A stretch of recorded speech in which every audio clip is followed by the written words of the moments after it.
Le Fiat, 22 avril 2024. Nous savons que Dieu est le commencement et la fin de toute chose et de toute créature. S'il y a vie en moi, ma vie n'est que l'expression de son amour.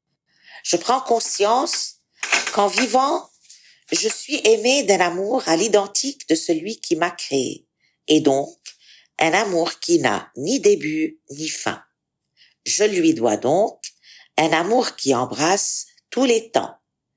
Je repense à ce premier amour maternel au début de ma vie terrestre, quand je n'avais aucune conscience de mon être fragile et où mon seul besoin fut d'être aimé et pris en charge.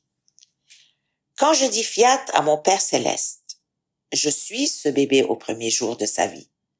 Je ne suis pas dans l'action, mais totalement abandonnée et passive. Je réponds à l'amour reçu par la reconnaissance manifestée par un sourire et en gigotant pour être prise dans les bras. Il apparaît de toute évidence qu'une seule réponse est valable à l'amour, c'est l'amour en retour. À ce stade de la vie, je ne connais pas le doute, mais plutôt la confiance. Je détiens la certitude d'être aimé et que tous mes besoins sont comblés. Pour résumer, mon fiat signifie abandon et confiance. Mon fiat, c'est aussi cette sensation que je suis un être parfaitement aimé.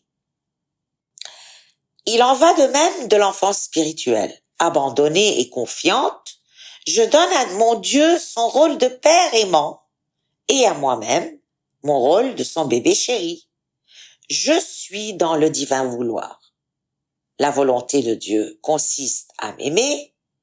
Être dans sa volonté, c'est justement m'abandonner toute confiante pour le laisser m'aimer. À ce stade, l'âme est plutôt passive. Elle se fait le jouet du cœur de son Créateur, qui pourrait la contrarier par les épreuves, provoquant ainsi des souffrances impitoyables.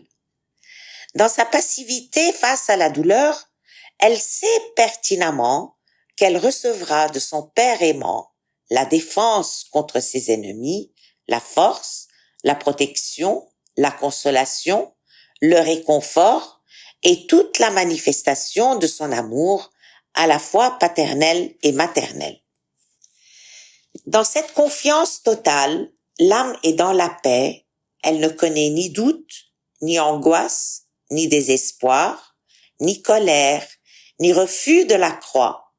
Elle offre tout et s'offre elle-même, n'ayant en elle que la joie d'aimer et d'être aimée. Elle est quasiment passive, n'opposant aucune défense, ayant la certitude que son Père céleste est le maître par excellence de sa situation. Si elle n'est pas dans l'action, elle est sûrement dans l'être et dans la divine volonté. Amen.